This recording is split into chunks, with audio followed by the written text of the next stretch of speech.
Pelkäätkö sä, Teemu, kuolemaa? Mä en pelkää omaa kuolemaani, eikä mun ole erityisen vaikeaa puhua siitä.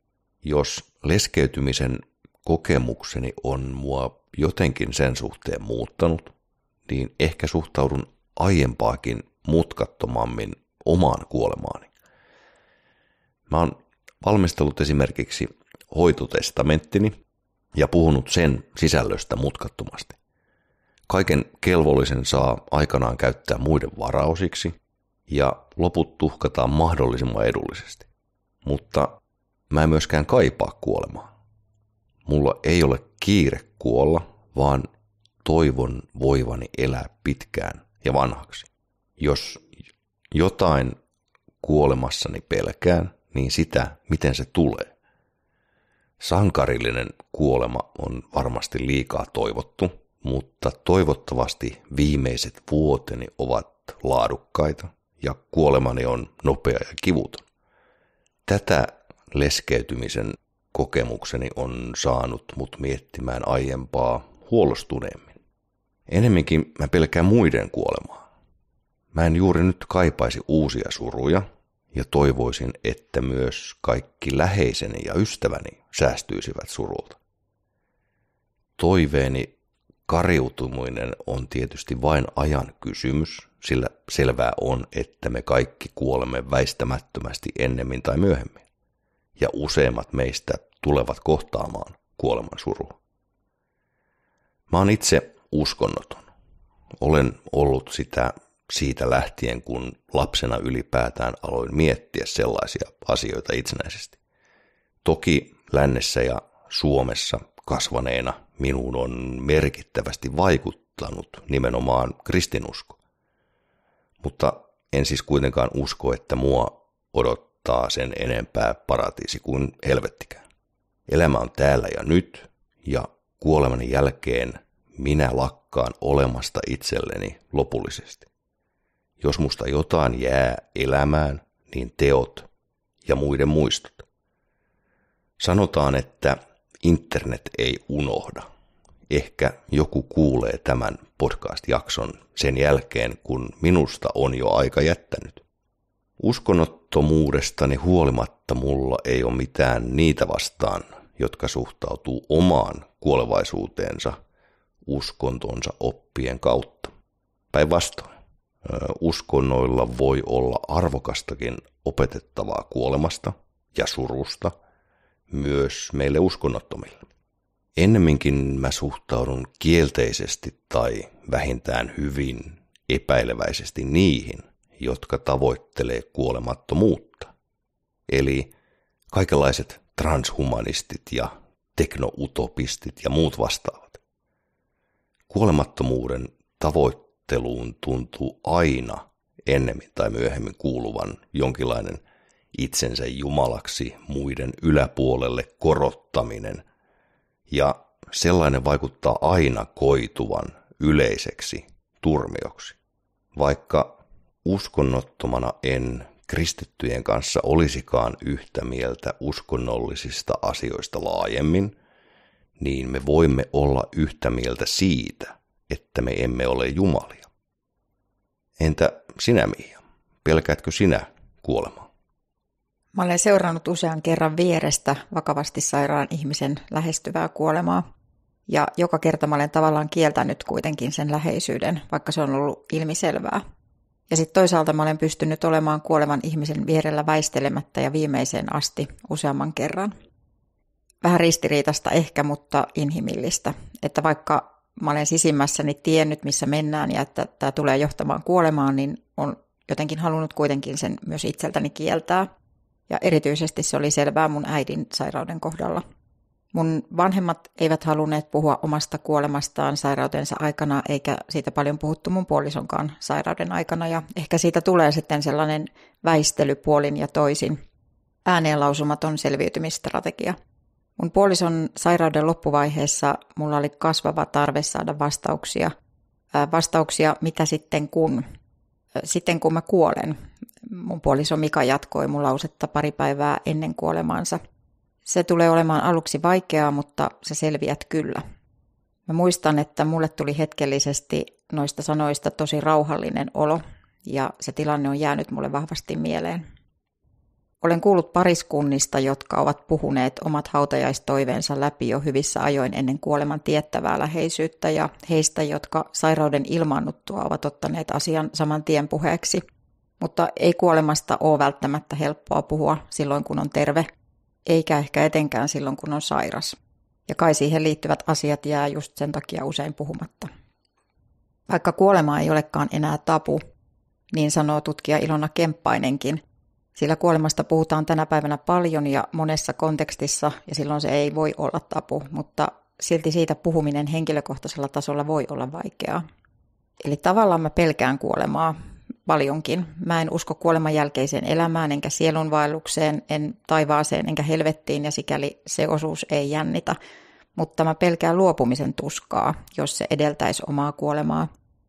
Jos lähestyvä kuolema olisi tiedossa vaikka sairauden myötä, ja mä en myöskään haluaisi aiheuttaa huolta läheisille. Mua ahdistaa ajatus surun aiheuttamisesta toisille. Ja toki myös se, että makaisin sairaalassa yksin kivuissani pelottaa ajatuksena myös. Eli yksin kuoleman kohtaaminen. Eniten mua ahdistaa ja pelottaa läheisten kuolema. Mä en haluaisi kokea enää yhtään menetystä. Ja samalla mä tiedän, ettei sellaista kukaan voi mulle luvata. Mä tyhjennän mun kaappeja muuton edessä ja kaivoin eilen yhdestä kaapista pinon 5 läheiseni adressit ja osanottokortit. Ja siinä se pino nyt nojaa mun lattialla seinää vasten ja mä mietin, mitä mä niille teen. Se, että mä oon menettänyt useita läheisiä ja rakkaita ihmisiä, on tehnyt musta ehkä entistä neuroottisemman. Mä huolestun aiempaa herkemmin läheisten ihmisten terveydentilasta ja ehkä omastanikin. Mä oon aina pyrkinyt kontrolloimaan elämää ja sen tapahtumia ja moneen kertaan mut on lyöty polvilleen. Mä olen elänyt todeksi sen, miten elämä voi muuttua aivan muuksi yhdessä silmänräpäyksessä. Terveestä tulee sairas ja ikuisuudesta lyhyt jatkoaika. Mä tiedän, että vapautuminen pelosta ja kontrollista vapauttaisi paljon energiaa elämälle ja elämiselle, ja se on mun loppuelämän tavoitetila, joka saattaa jäädä saavuttamatta. Kaikesta huolimatta mulla on vahva elämänhalu. Mä olen ollut joskus katkera, lohduton ja näköalatonkin, mutta en koskaan ole menettänyt haluani elää.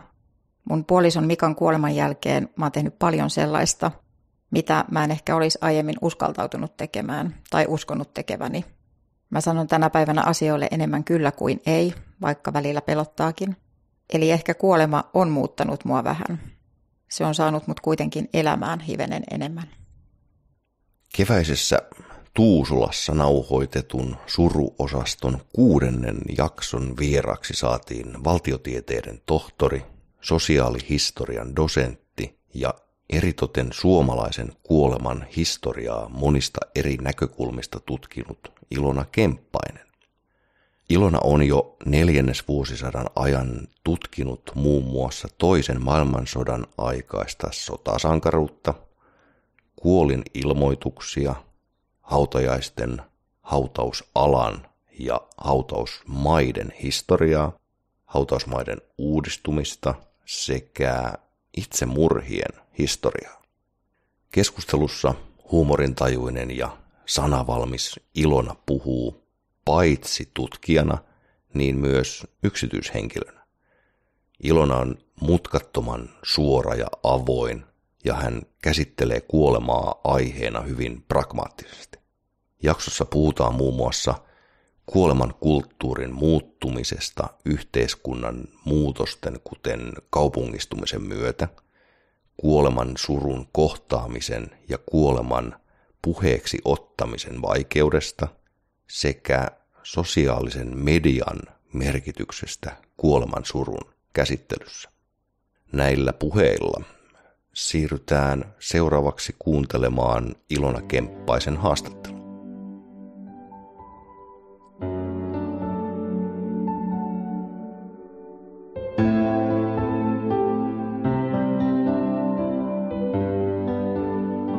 Arvoisa kuulijamme, suo anteeksi lyhyt keskeytys. Kiitos, että kuuntelet Suruosastoa. Laita podcast tilaukseen. Jos pidät kuulemastasi oikein paljon Jätä siitä podcast-sovelluksessasi arvostelu. Se auttaa uusia kuulijoita löytämään Suruosaston.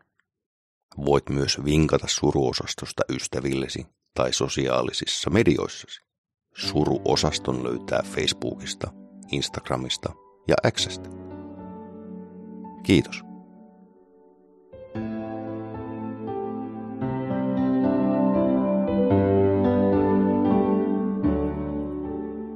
Mä olen laittanut valokuvan itsestäni ja mummostani kappelin kylmiöstä noudetun mummoni rinnalle ja olen pitänyt kiinni ukkini kädestä hetkeä tämän kuoleman jälkeen.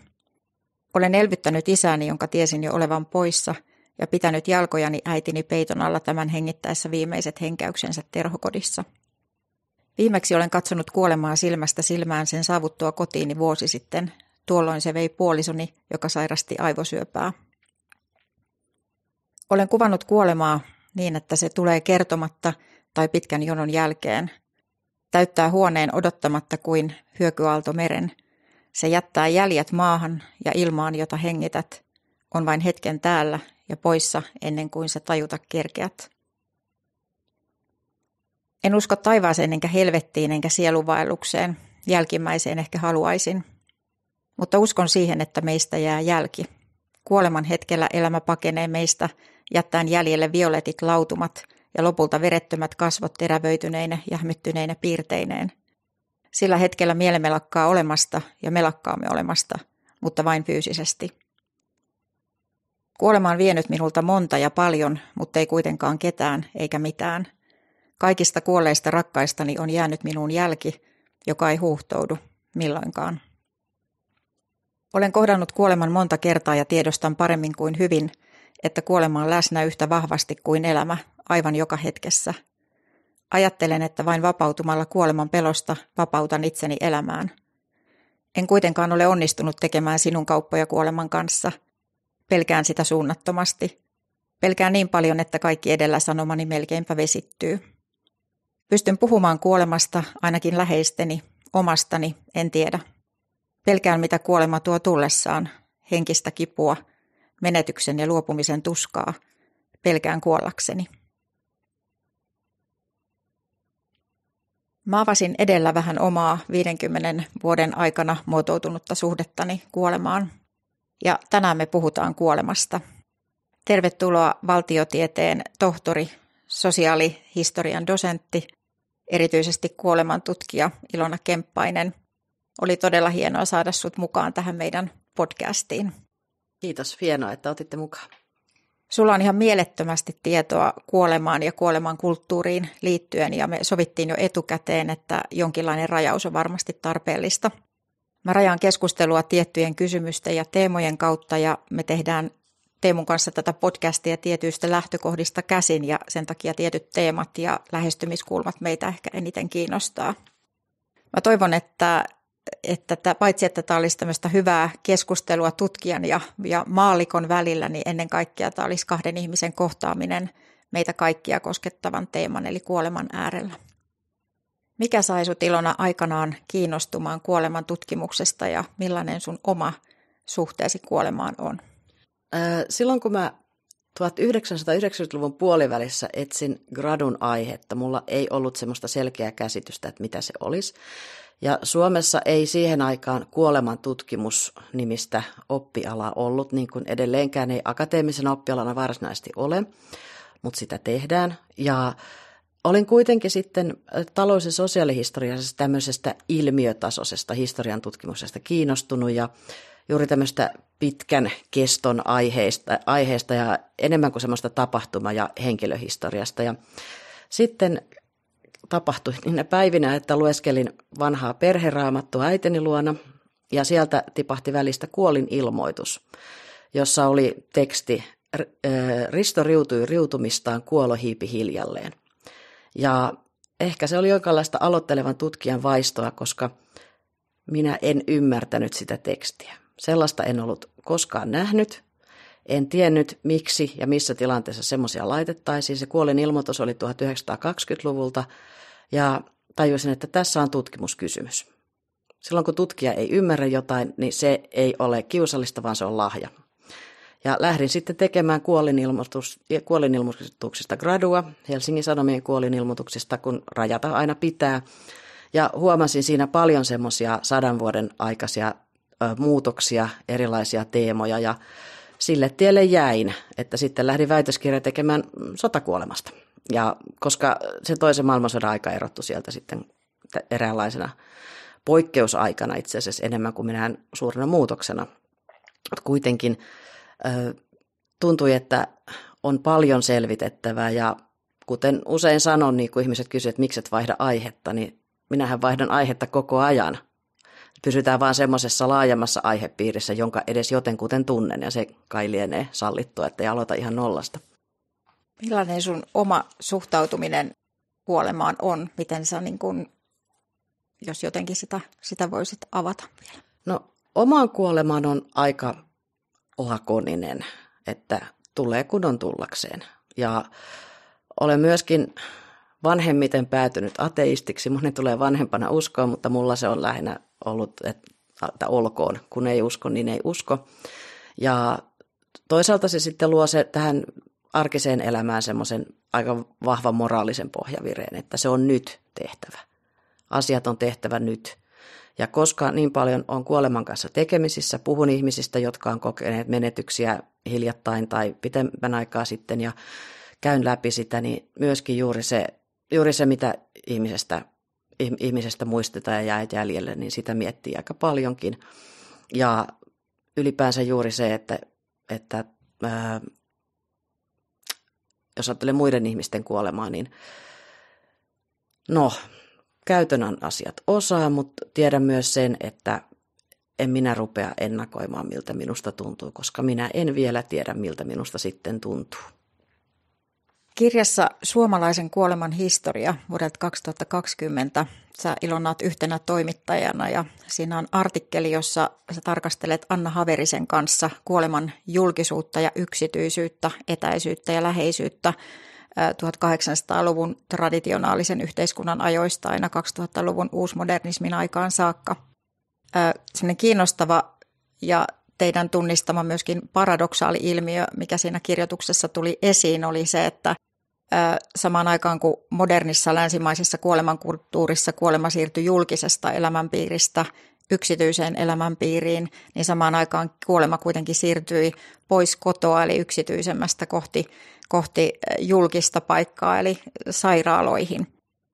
Kuolemasta puhuminen koettiin myös tuolloin tässä murroksessa toisaalta vaikeaksi ja kuolemasta etäännyttiin. Se tapahtui jossain muualla, mutta toisaalta samaan aikaan myös alettiin kiinnostua ja ymmärtämään syvemmin sitä, että mitä kuolema niin kuin tarkoittaa yksilölle ja miten ikään kuin tähän yksilön kokemuksista ja tunteista käsin kuoleman lähestyminen nousi näkökulmaksi. Asettaisitko Ilona vähän kuulijoille aikajanalle sitä, että miten suhtautuminen kuolemaan on muuttunut ja millaista länsimainen kuolemankulttuuri on ollut eri aikakausina. Ja jos tässä niin kuin keskitytään näihin tämmöisiin vastakohtapareihin, julkisuus, yksityisyys, etäisyys, läheisyys, yhteisöllisyys ja individualismi eli yksilökeskeisyys. Oikeastaan mä voisin helpoiten avata sitä semmoisen kehityskulun kautta, joka on monelle varmaan aika tuttukin. Eli se kuulostaa ensin hirveän juhlalliselta, että kun kotitaloudet muuttuvat tuottajista kuluttajiksi. Tämä on näitä talous- ja sosiaalihistorian perusfraaseja, mutta se sopii kuolemankulttuuriin todella hyvin. Eli esimerkiksi se, että puhutaan kun ennen vanhaan kuoltiin kotona, niin se ei ollut mikään tämmöinen moraalinen tai emotionaalisesti perusteltu ratkaisu, vaan ei ollut muita vaihtoehtoja. Se, että entisaikaan kuolemankulttuuri monesti ihmiset jotenkin ajattelee, että se valittiin, mutta sitä nimenomaan ei tehty niin. Samaten kuin kristilliset kuolemanrituaalit tai se, että yhteisö osallistui hautajaisiin ja näin edelleen, niin tehtiin. Siitä ei sitä voinut yhtäkkiä sanoa. Ehkä joku aatelisperhe saattoi päättää, että me suremme nyt yksityisesti. Mutta joku tämmöinen talonpoikaisyhteisö, kyläyhteisössä ihmiset lähtis tekemään tämmöistä, niin se olisi ollut aivan hirveää, jos se nyt mahdotonta, mutta kuitenkin. Ja monella tapaa niin silloin elettiin siinä ja kotitaloudessa tehtiin ruoat, tuotettiin paljon. Kaupungeissakin ihmiset piti kanoja ja lehmiä ja näin edelleen. Ja vaatteet tehtiin itse ja saatettiin tehdä varsinkin maalla ruumisarkku itse tai sitten paikallinen nikkari kutsuttiin paikalle. Että silloinkin oli jonkin verran tämmöisiä ammattiryhmiä, niin kuin myös ruumiinpesijät, mutta nykyäänhän me kotitalouksissa tuotetaan todella vähän. Meidän on pakko tuottaa aivan, no ei oikeastaan mitään, ei ole pakko laittaa edes ruokaa. Ja erilaiset ammattiryhmät hoitaa suurimman osan niistä asioista, jotka ennen hoidettiin kotona. Ja tämä koskee myös kuolemaa ja erityisesti kuolemaa, koska nykyään on mahdollista olla käymättä katsomassa sairasta omaistaan, on mahdollista päätyä suoratuhkaukseen, eli siis, että vainaja siirretään suoraan krematorioon ja tuhka sirotellaan sitten tai sijoitetaan minne sijoitetaan. Ja ylipäänsä kuolema ei ole pakko nähdä. Ja tässä tulee juuri se yksityinen, mutta kuolema nähdään toisaalta valtavan tärkeänä emotionaalisena asiana. Tämmöisenä, puhutaan selviytymisestä, mitä on paljon sitten kuoleman ja surututkimuksessa kritisoitu, että se antaa väärän kuvan siitä, mitä suru tekee. Mutta ylipäänsä se, kun puhutaan just sitä yksityisyydestä ja yksityiselämästä, niin se on myös hirvittävän tämmöinen keskiluokkainen käsite, keski- ja yläluokan käsite. Jokainen, joka on joskus hakenut toimeentulotukea, tietää, että edelleenkään köyhällä ei yksityisyyttä ole. Ja nämä on tämmöisiä isoja kehityskulkuja koko yhteiskunnan läpi leikkaavia, niin kuin esimerkiksi maallistuminen, niin sehän ei tarkoita sitä, että kukaan ei enää usko Jumalaan, vaan se tarkoittaa sitä, että yhteiskunnassa ei ole semmoista valtavaa teologista prinsiippiä, jonka mukaan eletään, että me kaikki tiedämme, miten toiset uskoo. Ja esimerkiksi just surevan lohduttaminen, vaikka että hän on nyt paremmassa paikassa, niin aika harva kehtaa nykyään sanoa semmoista, kun ei tiedä, mitä se toinen oikeastaan uskoo tällä viikolla, koska paljon on myös tämmöistä spiritualistista shoppailua, että käydään erilaisissa jutuissa ja vähän niitä uskomuksia muokataan. Ja toki moni sitten uskonto tulee läheiseksi just läheisen kuoleman myötä.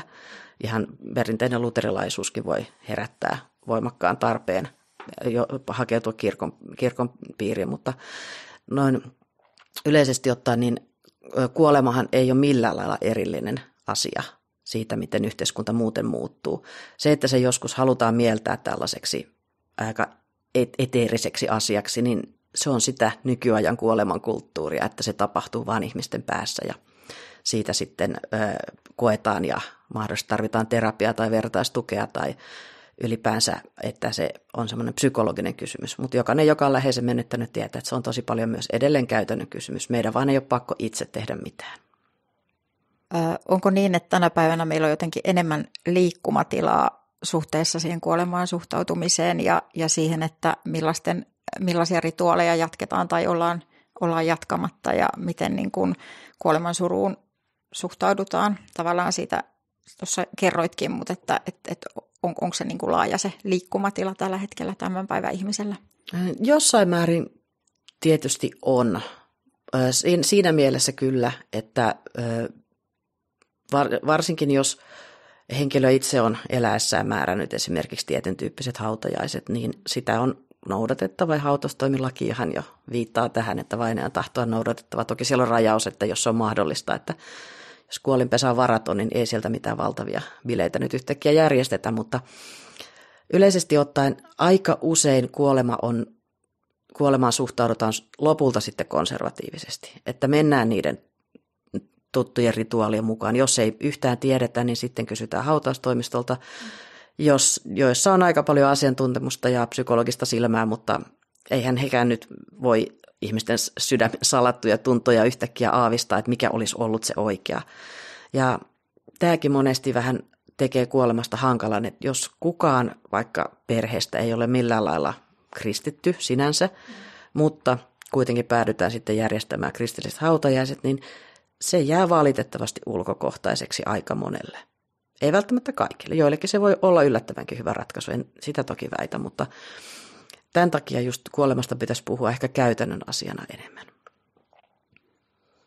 Jotenkin mulle on tullut sellainen käsitys myöskin teidän tekstiä lukiessa, että hyvin yksityisesti suruaan käsittelevä ihminen voi samaan aikaan hakea tänä päivänä myös yhteisön tukea ja kuoleman kokemuksen voi jakaa sosiaalisessa mediassa tai olla jakamatta.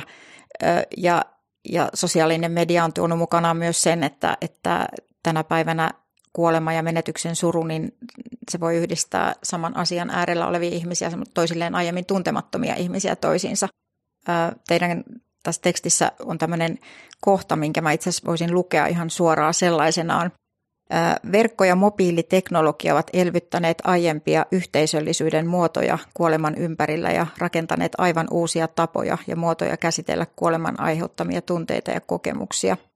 Paradoksaalisesti suru ja menetys ovat silti samaan aikaan tiukemmin yksityistä, omaehtoista ja individualistista suremista sekä julkista, yhteisöllisesti jaettua surun tuottamista ja julkiseksi tekemistä.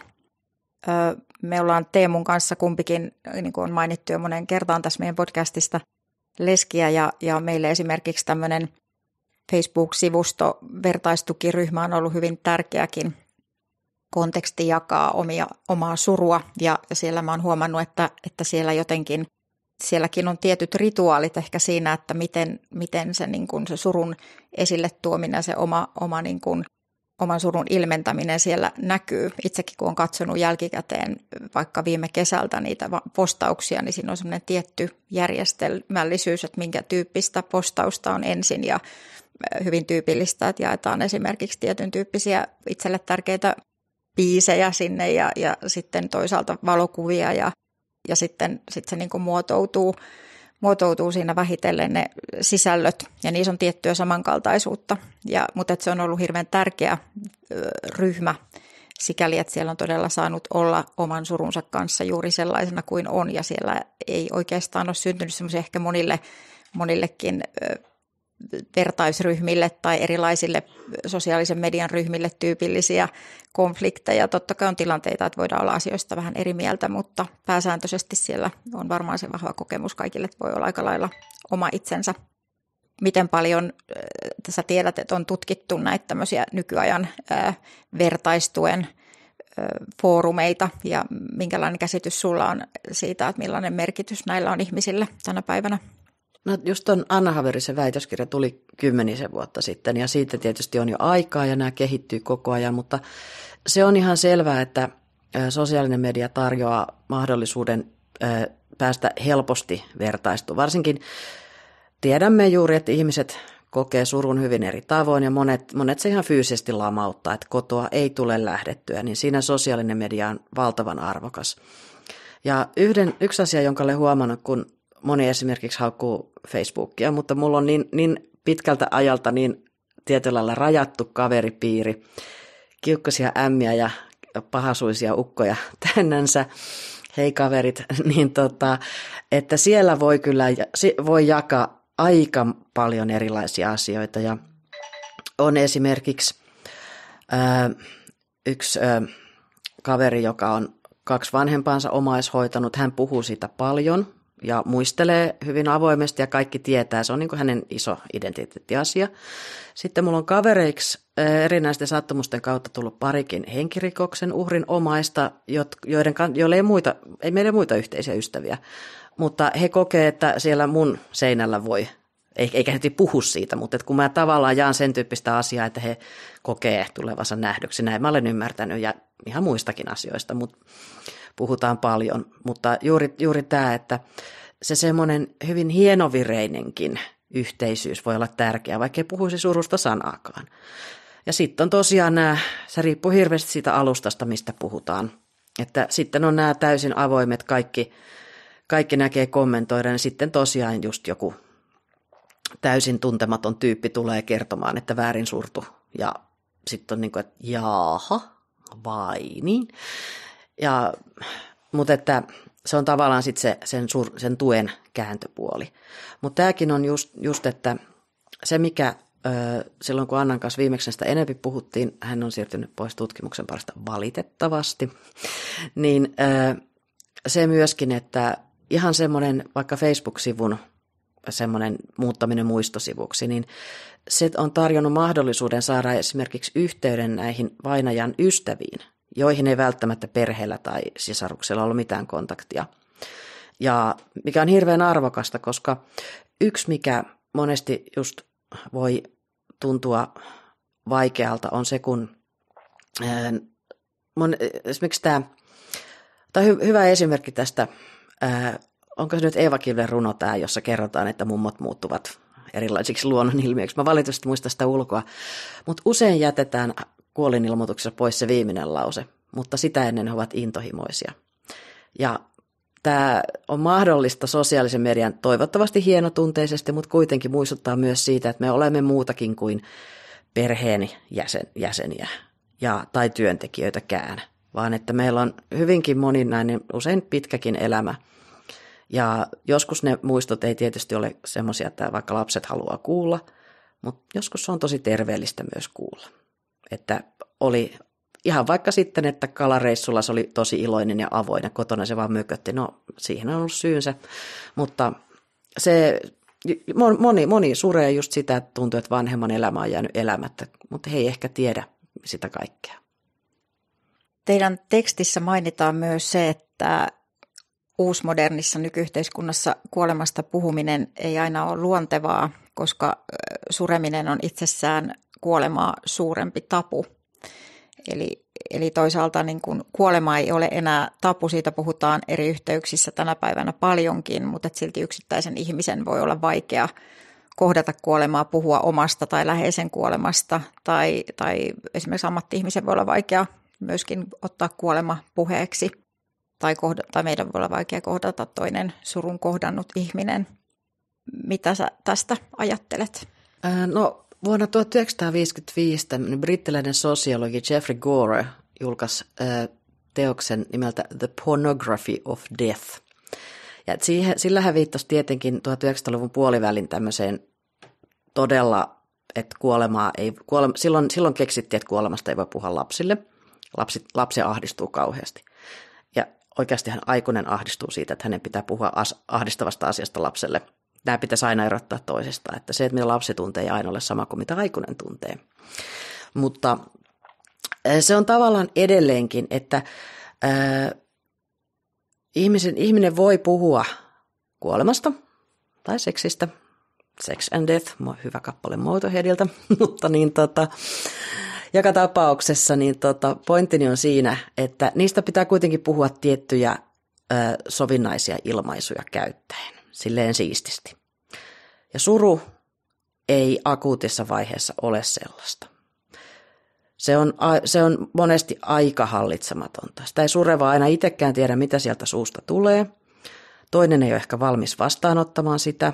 Toinen ei halua nähdä, että suru voi päivästä toiseen muuttua. Se oli ihan rauhallinen toissapäivänä, nyt se räyhää tuolla menemään.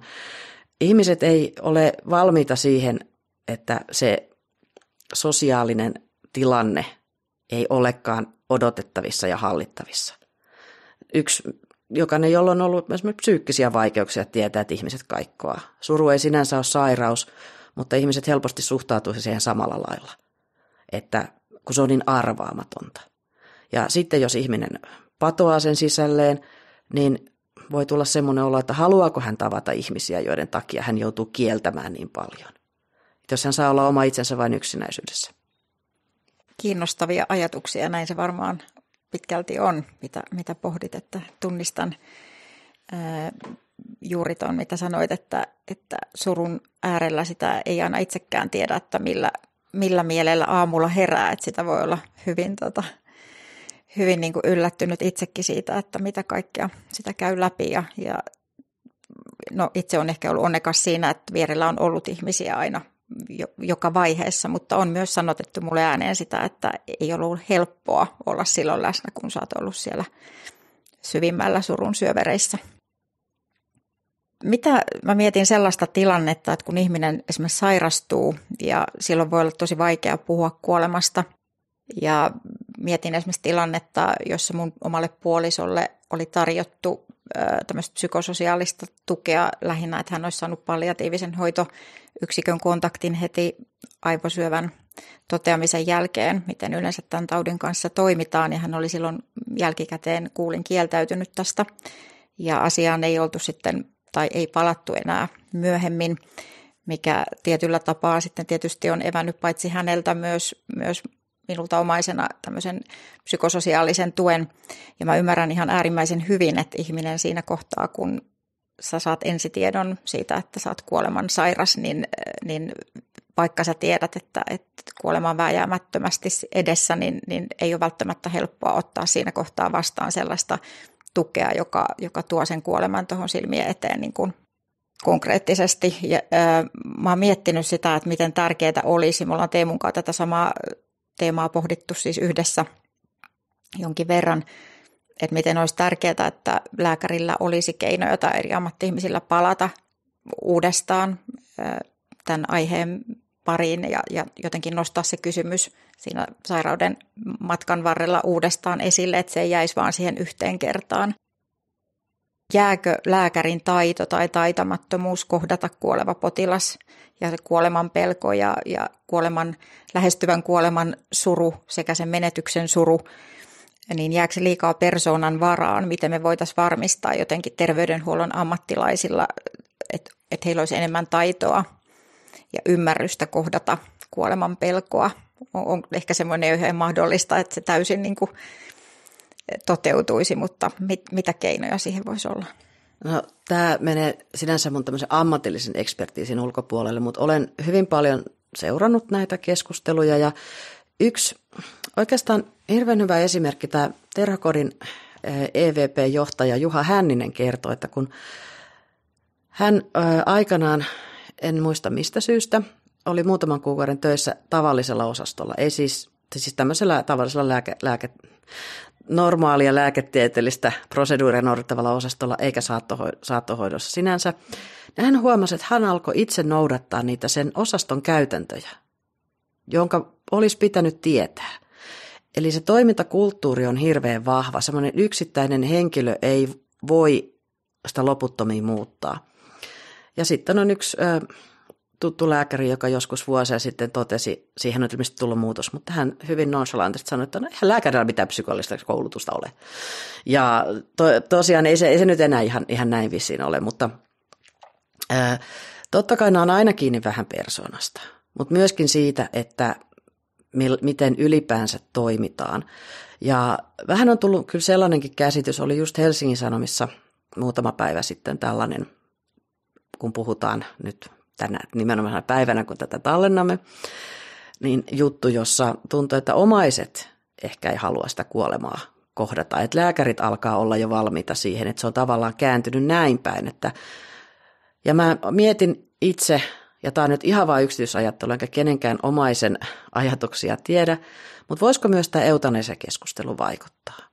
Että se ajatus siitä, että hyväksytään, että kuolema tulee ja että siitä pitäisi voida puhua, niin heti ajatellaan, että jaha, tässä sitä ollaan nyt sitten aktiivisessa tai eutanasiaa määräämässä ihmiselle.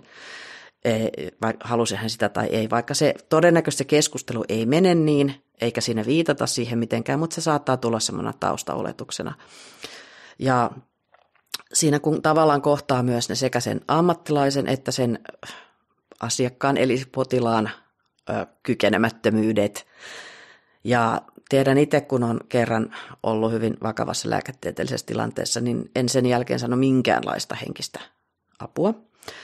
En kuulunut kirkkoon, mikä pappi olisikaan halunnut paikalle, mutta sähän voit ihan hyvin nyt, no näinhän se tietysti on. No sitten menin seuraavassa synnytyksessä pelkopolille ja hoitaja kätilö totesi, että et sä kyllä pelokkaalta vaikka. En niin, mutta mä haluan vähän jutella tästä ja sitten mut ohjattiin erikoislääkärin luo ja siellä sitten pohdittiin, että mitäs tämä nyt meni. Ja hän oli kauhean iloinen, koska yleensä semmoisen myllyn jälkeen ihmiset ei toista kertaa halua lapsia.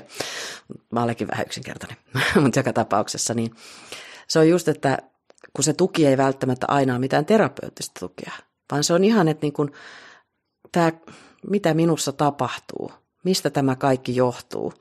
Ihmisen fysiologia on niin monimutkainen juttu, että välttämättä se semmoinen edes, että semmoiseen päivittäisissä hoitotoimenpiteessä ei ehditä ehkä pohtia sitä, että mitä tämä kaikki nyt on ja miksi tämä on tämmöistä.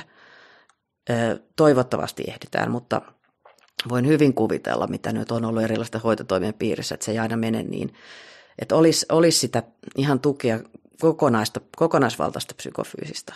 Ja se on just tämä, että kun kenen homma se sitten on, jos siitä nyt tulee kieltäytyneeksi kertaalleen, niin eihän se nyt hyvältä kuulosta, että ihminen, joka on siinä hetkessä voinut olla aivan muissa maailmoissa ja ajatuksissa, juu ei mulle tommosta. Ja niin pitää sen nyt jokaisen ymmärtää, että se ei välttämättä ole se viimeinen sana. Joo, just näin. Ja tunnistan toki tonkin, mistä puhuit, että ei tietysti ole pelkästään lääkärin vastuulla, että totta kai siinä on mukana myös se, että omaisena ja potilas itse voi olla nimenomaan niin ahdistunut ja peloissaan siitä tilanteesta, että voi myös niin kuin olla tosi vaikea ottaa vastaan sitä tietoa tai ajatusta ja sitä samaan aikaan niin kuin toivoo, että sieltä puhutaan mahdollisimman rehellisesti asioista ja samaan aikaan pelätään sitä, että sieltä tulee liikaa tietoa, mitä ei ole ehkä valmis vastaanottamaan. Mutta tämä just, mistä puhuttiin, että olisi tärkeää, että se jotenkin niin kuin varmistuisi, että siihen asiaan palataan uudestaan, koska se on ihan selvää, että se voi olla hirveän vaikeaa. Yksi, mikä on aika keskeinen asia näissä, että kun ihminen on järkyttynyt jostakin asiasta, niin hänen kykynsä vastaanottaa uutta tietoa on hyvin, hyvin rajallinen. Ei sitä edes muista suurinta osaa, mitä puhuttiin, siihen pitäisi aina palata. Oli ihan mistä tahansa kyse. Ja tämän takia oli oikeastaan, voi sanoa, että joskus, puhun ihan omasta kokemusta, joskus on ollut semmoisia hyviä hoitokontakteja, että on pikkasen kerrattu. Ja joskus on lähdetty siitä, että mä muistan sen, mitä mulle litanina lueteltiin. Ja saithan sinä sen monisteenkin. No joo, mä hukkasin sen. Että se tavallaan se semmoinen isojen asioiden äärellä, niin semmoinen tietynlainen olen antanut jo ohjeet tyyppinen käsittely ei toimi. Ja koko ajanhan tuntuu, että näissä on, mitä nyt on kuullut, niin menty tosi paljon eteenpäin. Ja toivotaan nyt, että sitten terveydenhuollossa edelleen on resursseja tämmöiseen, koska mitä enemmän on kiire ja mitä vaihtuvampi henkilökunta, niin sitä vähemmän tämän tyyppisiä asioita voidaan ottaa huomioon. Me tuossa vähän jo sivuttiinkin aikaisemmin lapsi- ja suru-aihetta ja lapsi- ja kuolema-aihetta. Tästä tietenkin kun puhutaan kuolemansurusta, niin ollaan näiden kahden käsitteen äärellä yhtä aikaa. Mä olin Helsingin tieteiden yössä viime syksynä kuuntelemassa erinäisiä puheenvuoroja. Oltiin lapsen surun äärellä ja mä havahduin siellä aika moneen kohtaan, mutta yhdessä kohtaa itsekin varhaiskasvatuksen ammattilaisena, niin tämmöinen ajatus siitä, että lapsille luetaan yleensä kuolemaa ja menetystä koskettavia tai käsitteleviä kirjoja päiväkodissa, vaan silloin, kun joku lapsi on kokenut tämmöisen menetyksen ja silloin ne kaivetaan esille tai haetaan sieltä kirjastosta mahdollisesti, mutta tämmöisiä teemoja vältellään usein muutoin.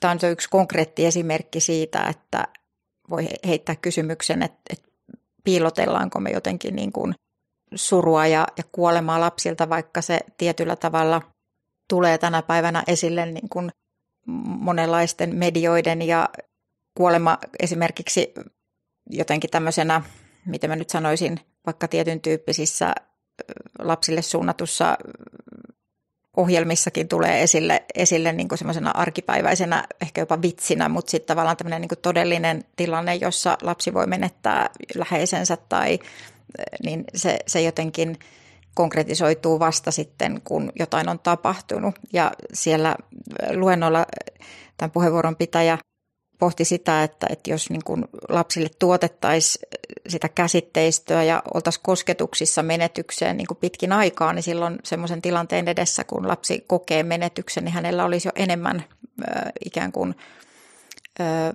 pelinappuloita käsitellä sitä menetystä. Ja mitä sä ajattelet siitä, että ja puhuttiin just siitä, että tietysti meidän aikuisten niin kuin kyky käsitellä surua ja käsitellä kuolemaa ja se, miten me suhtaudutaan näihin asioihin, niin peilautuu automaattisesti siihen, miten me ollaan avoimia suhteessa niin kuin lapseen tässä asiassa. Se on just, että kestääkö lapsi kohdata kuolemaa, niin kuten usein totean näistä aiheista puhuessa, niin silloin kun kuoltiin kotona, niin eipä sitä kyselty. Ei sitä voinut salata lapselta oikeastaan mitenkään. Voitiin toki, jos oli mahdollista, niin sijoittaa kuoleva toiseen huoneeseen tai näin, mutta joka tapauksessa niin totta kai se tiedettiin ja se kuolema ei aina ole kaunis. Lapsi saattoi siitäkin olla tietoinen.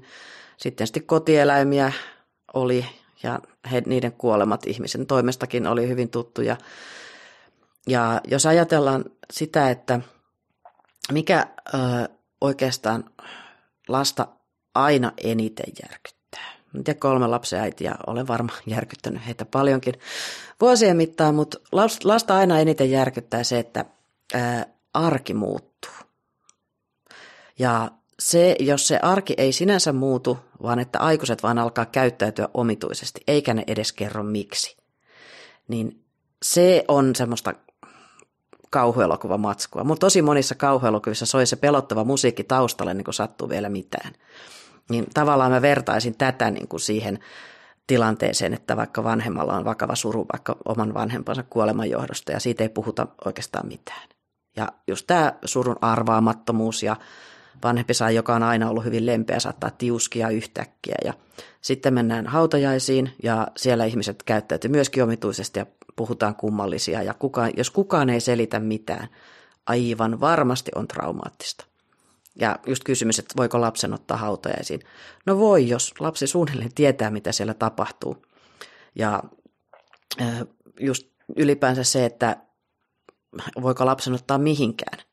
Klassinen esimerkki, lapseni käyttäytyvät hyvin ravintoloissa, koska heidät on aina otettu mukaan ja heille puhutaan siellä. He eivät ole ylimääräisiä henkilöitä.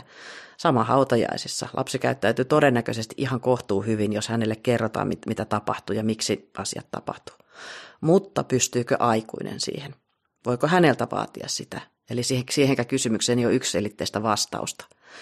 Ja tosiaan just tämä, että tavallaan se, mä ehkä puhun enemmänkin se käsitteellinen puoli, mutta enemmänkin mä luulen, että tässä kohtaa pitäisi ehkä mennä sinne aikuisiin. Että monesti kun lapsi on käyttäytynyt huonosti koulussa, niin sanotaan, että jutelkaa siellä kotona ja sitten todetaan, että no meillä ei ole kotona 20 oppilaan ryhmää, jossa voitaisiin harjoitella asioita. Mutta nämä asiat on niitä, mitkä pitäisi siellä kotona selvittää ja monesti sen aikuisen omassa päässään ensin. Että vaikka siitä ei oikeastaan puhuttaisi koskaan, mutta jos aikuinen vähän tietää, miten nämä klaarataan ja jollain lailla kykenee itse selviytymään siitä.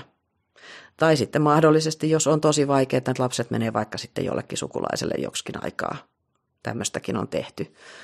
Mutta ennen kaikkea se, että ei tulisi sitä heitteillejätön tunnetta siitä, että aikuinen ei ole tavoitettavissa. Oli se asia oikeastaan mikä hyvänsä. Ja sitten se lapsen oma menetys, niin siitä en osaa hirveän tarkkaan sanoa, että sehän on monesti, esimerkiksi tuolla surututkimuksen puolella monesti on huomattu, että perheessä tuetaan yhtä aikuista. Nykyään se on varmaan kehittynyt, mutta monessa tutkimuksessa huomattu esimerkiksi sisaruksen suru tai tosiaan sitten, jos on perheessä toinen aikuinen kuolee, niin se lapsen suru, että tavallaan, varsinkin jos lapsi ei ulospäin reagoi, niin siihen voi olla vaikeakin päästä, mutta kun se kestää vuosia, sitä voi tulla erilaisia surureaktioita hyvinkin myöhään, niin että muistettaisiin aina, että tämmöistäkin on ollut. Semmoinen aihe mua myöskin kiinnostaa, että kuoleman jälkeen on edessä aika paljon tämmöisiä niin kuin käytännön asioiden hoitamista ja se on tietyllä tavalla varmasti semmoinen, miten nyt sanoisi, siihen hetkeen ehkä semmoinen suojauskin, että täytyy konkreettisesti tehdä paljon asioita, mutta toisaalta se on myös tosi uuvuttavaa ja siinä ollaan monesti myös asioiden äärellä, joihin ei ole mitään kosketuspintaa aiemmin. Mä oon myös huomannut sen, että kun itsellä on ollut menetyksiä paljon, niin ne on vaikuttanut myös siihen, että miten mä suhtaudun omaan kuolemaani. Edelleen pelkään sitä, samoin kuin läheisten kuolemaa, mutta nimenomaan sen menetyksen kautta ja luopumisen kautta, en niinkään kivun kautta, mutta sitten juuri se näkyy ehkä semmoisessa, että mä oon ruvennut miettimään enemmän, niin kuin, että mitä mä jätän itsestäni jälkeen, paitsi niin kuin henkisenä perintönä, mutta sitten ennen kaikkea, että ruvennut perkaamaan tavaroita ja miettinyt sitä, että minkälaista dataa mä haluan, että musta jää näkyville. Ja tänä päivänä tietysti, jos ajatellaan, että meillä on hautajaisten suunnittelu, pankkitietojen sijainnin ilmaiseminen, erilaiset hoitotestamentit, muut testamentit, avioehdot, vakuutukset, on paljon asioita, joita periaatteessa olisi aika hyvä huomioida jo hyvissä ajoin ja ne voi olla myöskin myöhäistä tehdä sitten tietyssä kohtaa, jos vaikka puoliso sairastuu sairauteen, joka vaikuttaa esimerkiksi kognitioon. Sitten ei ole enää lainvoimaista edes tehdä tiettyjä proseduureja. Mitä sä ajattelet tai tiedät siitä, että niin kuin, kuinka paljon ihmiset ehkä tänä päivänä niin kuin etukäteen pohtii tämmöisiä asioita? Pohditaanko sitä liian vähän? Pitäisikö valmistautua enemmän konkreettisesti omaan kuolemaan? No tuolla ammattijärjestäjäpiireissä tämä kuolinsiivous oli tämmöinen trendi tuossa joku aika sitten, jos oikein seurasin sosiaalista mediaa. Ja se on ihan hyvä tosiaan, että ihmiset ymmärtää, että ne kaikkea rojua ei ole pakko säästää. Toki siinä voi sitten mennä ehkä semmoista, mistä lapset olisi ollut kiinnostuneita, mutta noin keskimäärin niin se, että miettii sitä omaa huusholliaan siltäkin kannalta, ei ainoastaan että mitä vieraaksi tuleva näkee, vaan mitä se, joka joutuu tyhjentämään tänne, mitä se näkee. Toki maailma on täynnä herkullisia tarinoita niistä pikkulöydöistä, mutta just tämä nykyisessä pankkimaailmassa, kun se on todella monen mutkan takana, ja varsinkin jos on ollut useammassa pankissa tili, ja ne kaikki pitäisi lopettaa. Jokainen pankki haluaa suunnilleen erilaisen virkatodistuksen, ja ei ole semmoista kokoavaa yhtenäistä. Ja sitten jos on ollut velkoja, ja sitten jos se varallisuus on kiinni jossakin, minkä lapset olisi halunnut säästää. Sitten on myöskin tämä, että on paljon semmoisia tiloja, joissa ihminen tuolla menee täysin oikeustoimikelpoisena, mutta ei kuitenkaan sitten enää ihan hallitse rahan käyttöään, niin ne velat voi olla tosi ikävä yllätys. Et nykyään onneksi niistä ei tarvitse vastata kuin kuolinpesän varojen osalta, tai olen ymmärtänyt, että lakia muutettiin näin tuossa 20 vuotta sitten, mutta sekin on sitten paha pettymys, että jos on ajateltu, että edes se pikku kesämökki, joka ei ole minkään arvoinen, niin sitäkään ei sitten saa. Ja nämä vaikuttaa siihen muisteluprosessiin, ja kyllähän se sitä suruprosessia katkeroittaa aika paljon. Ja ylipäänsä se, että no tavallaan se heti kuoleman jälkeen, jos se ei ole mitenkään traumaattinen kuolemantapaus, siinä se shokkivaihe on myös semmoinen voimavara. Että siinä ihan jollakin vara-akulla klaaraa hommia paahtaa menemään ja osaa oppia asioita, joita ei tiennyt edes osaavansa ja näin edelleen. Ja olen just yhden ystävän kanssa paljon puhunut tästä, kun hänellä oli vähän tämmöinen hankalampi tilanne, että kaikkea sitä ihminen pystyykin tekemään. Ja sitten kun se on ohi, niin tulee se hillitön uupumus, sellainen väsymys, että oikeastaan monesti ihmiset tulee lohduttamaan siinä vaiheessa, kun on juuri sattunut kuolemantapaus, mutta sitten kun on saatu hautojaiset ohi, niin sitten sitä lohtua oikeastaan tarvitsee. Kun mun isäni kuoli, niin yksi työkaveri, joka muuten ei ollut kauhean herkkä ja empaattinen ihminen, että hän tuli työhuoneelle ovelle sanomaan, että hautajaisiin asti hommat hoituu ja sitten se tulee se todellisuus. Joo, kiitos. Ja näinhän se on. Koska silloin todennäköisesti on saanut aika isoja asioita eteenpäin, sitten voi alkaa miettiä, että mitä on tapahtunut. Jotkut kuolinpesät toki on semmoinen elämäntapaprojekti, että niitä ei selvitetä ikinä. Itsekin useammassa ollut osakkaana, niin on se jännä, että silloinkin kun ihmiset on sopuisia, sitten jos ihmiset päätyy vielä riitelemään, monesti se voi olla ihan hopealusikan tasosta se. Että just nämä pohdittiin joskus, että olisi pitänyt suomalaisen kirjallisuuden seuralle laittaa tämmöinen keräyskutsu, että perunkirjoitustarinat.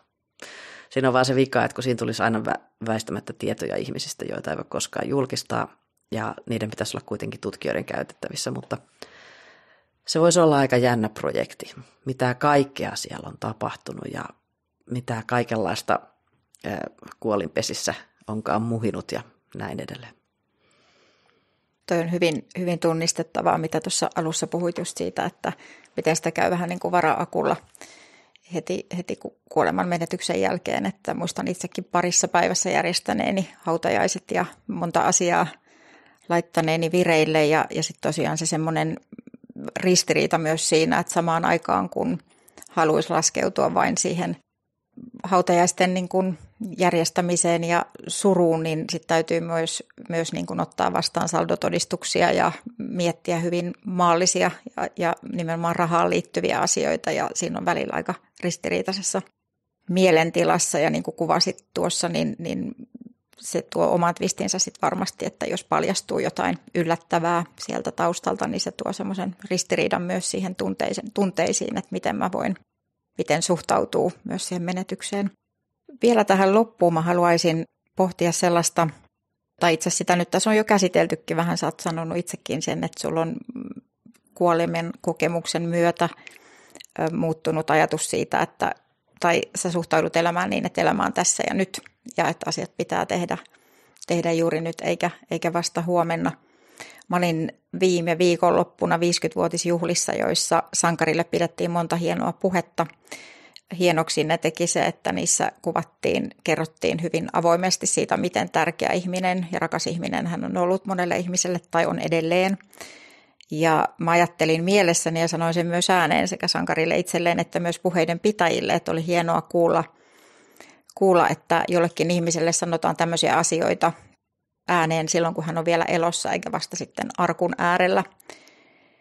Ja jotenkin mä olen myös ehkä kaiken muun lisäksi niin lisännyt itsekin elämässäni sitä, että mä pyrin sanomaan ihmisille myös positiivista palautetta herkemmin ääneen siinä hetkessä, kun se ajatus mulle tulee, enkä ajattele, että tämä ihminen nyt varmaan itsekin sen tiedostaa. Ja on myös herännyt miettimään sitä, että millaisen jäljen itsestään niin kun jättää jonkun ihmisen mieleen tai joidenkin ihmisten mieleen, koska mä ajattelen, että niin kuin itsekin tiedän, että menetetyt ihmiset kulkee mun mukana juuri heidän ajatusten ja niin kuin, että se ihmisen minuus jatkuu tavallaan niissä jälkeen jäävissä ihmisissä sen jäljen kautta, niin tietysti niin kuin toivoo, että jättäisi itsestään jollekin semmoisen hyvän jäljen. Mitä kuolema sulle, Ilona, on opettanut? Lukemattomia asioita, sekä ihan konkreettiset oman elämän tapahtumat, että sitten se, mitä olen muilta kuullut, ja myöskin sitten, mitä olen menneisyydestä löytänyt erilaisia aikoja, aikakausia ja tapoja ja ajattelutapoja. Ensimmäisenä on tietysti just tämä, kuinka hauras ihminen on. Ja kuolema on valtava triggeri, niin kuin TikTokia katsova nuoriso tietää tämän sanan. Eli se, että se laukaisee semmoisia asioita, joita ei tiennyt, että onkaan. Siitähän monet juuri nämä hankalat tilanteet suvussa kuolematapauksen jälkeen monesti tulee, että siellä nousee pintaan. Mutta toisaalta, ja tämä on sellainen, mitä mä oon sanonut joskus, kun mä olen sen itse huomannut. Meillä ei ole mikään helppo suku eikä pelkästään mukavia ihmisiä. Ja olen sanonut, varsinkin silloin, kun on ollut just kuullut tämmöisestä vähän hankalammasta kuolemantapauksesta kaikin puolin, että kuolema on myös lahja. Ei siksi, että jonkun ihmisen olisi pitänyt kuolla, mutta kun hänet on väistämättä kuollut, niin häntä voi alkaa muistella. Hän ei enää tule itse sohlaamaan siihen tavalla tai toisella, ja sitä lahjaa ei aina heti osaa arvostaa. Mutta sitten kun pääsee siihen, että liittää ihmisen osaksi omaa tarinaansa tai suvun tarinaa, hänestä voi kertoa omille lapsilleen, ja tavallaan semmoinen greatest hits, että tavalla tai toisella. Joskus on hyvä muistaa ne ikävätkin asiat. Vain ei tarvitse erikseen puhua pahaa, mutta joskus on hyvä muistaa, että kaikki ei mennyt ihan niin. Mutta ennen kaikkea se, että vapautuu siihen muistelemiseen ja antaa itsensä muistella. Että vaikka se tuntuisi pahaltakin, mutta semmoisia hyviä asioita. Esimerkiksi isäni ei ollut mitenkään helppo suhde monistakin syistä, mutta viimeisen puhelun, kun hän soitti, niin hän sanoi, että hän on ylpeä minusta. Hän oli siinä vaiheessa hyvin, hyvin sairas ja tiesi, että tämä nyt ei tästä enää. Ja se meni multa vähän silleen, että no kiitti, ihan ok, säkin oot sit kai ollut ja tälleen. Mutta kun mä ajattelin, että moni ihminen ikinä ei kuule sitä vanhemmiltaan, ei koskaan. Teki mitä hyvänsä, niin se aina kaihertaa, että ikinä ei ne sanonut. Oot mikä tahansa johtaja pösö tuolla, mutta vanhemmat ei koskaan sanonut, niin ehkä se jollain lailla kertoo just siitä, että kun ihminen ei muuten kovin monelle ihmiselle hyviä muistoja jättänyt, mutta mulle jäi tämä, niin se on semmoinen kanssa aika tärkeä asia. Ja se on just, että kun miettii sitä, millainen muisto jää ihmisestä, niin eihän sitä voi hallita. Et on paljon näitä ihmisiä, jotka tekee just niitä kirjoja, tai siis nyt julkaistaan näitä kirjoja, että muistele minua näin ja tämmöisiä näitä minä tein. Ja niissä on hyvä puoli se, että juuri tulee se ihminen kokonaisuutena, mutta ei sitä voi hallita, miten ne sitten puhuu, miten ne myöhemmin tulkitsee asioita. Lapset, muut perheenjäsenet, ne oppii asioita, kokee asioita ja yhtäkkiä ymmärtää, että itse asiassa tämä ei ollutkaan hyvä juttu, mitä me aina tehtiin, kun mä olin lapsi. Vaikka että se voi olla itse asiassa ollut haitallistakin jossain suhteessa. Joku perheen tapa tai mitä ei tehty myöskin. Näitä ei koskaan tiedä. Elämä on sellainen kaleidoskooppi, että se muuttuu moneen kertaan, mitä siitä tuumaa. Jos ei koskaan kenelläkään muutu ja kaikki mielipiteet on samoja kuin 20-vuotiaana, niin onneksi olkoon. Se on varmasti kevyempää ja helpompaa, mutta se on myös elävien ja kuolleiden kanssa aina vähän tämmöistä. Kuolema on tosiaan opettanut ainakin sen, että miten mä sanoisin, katsomaan asioita monelta kantilta. Juuri sen takia, että kun se yllättää. Se ei kerta kaikkiaan käyttäydy hyvin ja noudata sääntöjä. Ei se kuolema tapahtumana. Se voi tulla hyvinkin yllättäen. Tai sitten viivyttää tulemistaan. Että luultiin, että se jo menisi, mutta siinä se vaan edelleen.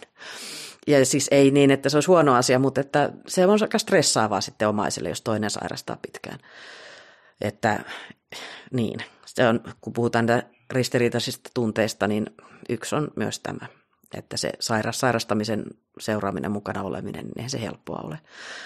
Ja siitä on tosi vaikea puhua. Mutta sitten on myös tämä, että tulee kaiken näköisiä tunteita, ajatuksia. Jos on ADHD, niin sitä enemmän. Kaiken näköisiä ajatuksia, tunteita, jotka tulee ja menee. Mutta ennen kaikkea sitten se, että se semmoinen, ehkä se on myöskin ammattitauti, että ajattelee aina asioita vähän suurempana kokonaisuutena ja ihmiskunnan historiassa. Ei niin, että ne muuttuu merkityksettömiksi. Monesti sanotaan, että tämäkin asia on 100 vuoden päästä unohtunut. Entä jos ei olekaan? Joku kaivaa sen lähteistä esiin ja alkaa pohtia sitä. Mutta juuri tämä, se sellainen, ja myöskin sitten se, että kun tietty ärtymys myös sitä kohtaa, että sanotaan, että kuolema on kaikille sama. No ei se ole. Ei ole kuoleman syiden osalta, ei sen kuuluisa resilienssin osalta, että miten siihen jaksaa suhtautua, oli kuoleva tai sureva. Ja jollain lailla, kyllä se vähän niin kuin radikalisoikin katsomaan yhteiskuntaa siltä kantilta, että miten täällä kuollaan ja kuka saa kuolla miten haluaa ja miten saa surra ja keiden oikeudet on tärkeitä ja keiden edut uhrataan sen takia, että enemmistö voisi hyvin. Kaikkea tämmöisiä tulee paljon mietittyä. Kiitos Ilona Kemppainen sun todella mielenkiintoisista ja monisyisistä näkökulmista kuolemaan. Kiitos.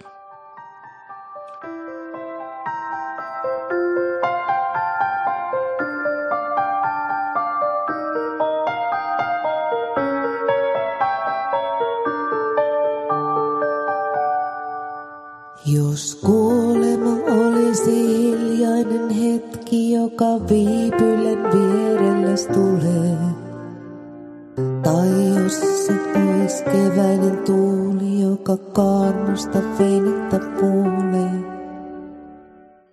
Jos kuolema olisi lentävä leijaheisen kaupungin päällä, tai jossain niin korkealla, ettei kehenkään se koskaan yllä.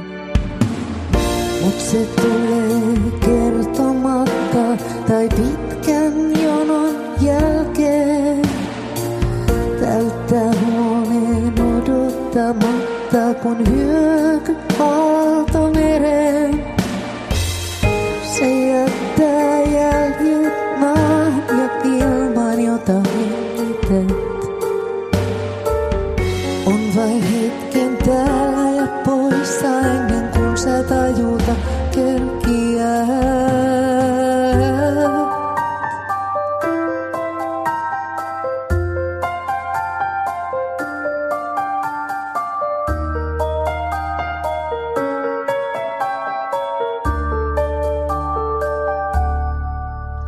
Jos kuolema olisi kuin ajatus, jonka vapaana vois päästä tuuleen. Jos se olisi se viimeinen toive, jonka vain sun oma mielesi kuulee. Jos sen tietäisi ystäväksi, jota syleillä vois eteisessään. Vai onko se sittenkin hyvästi, jotka jätetään pitkässä yössä? Mut se tulee kertomatta tai pitkän jonon jälkeen. Täyttää huoneen odottamatta, kun hyöky aalto mereen. Se jättää jäljet maan ja ilman, jota hengität. Ennen kuin sä tajuta kerkiät. Jos kuolema voisi lohduttaa, kun sana oikeaan paikkaan. Tai jos sen voisikin karkoittaa ja kohdata samaan aikaan. Jos sen tietäisi ystäväksi, jota syleillä vois eteisessään. Vai onko se sittenkin hyvästi, jotka jätetään pitkässä yössä? Mut se tulee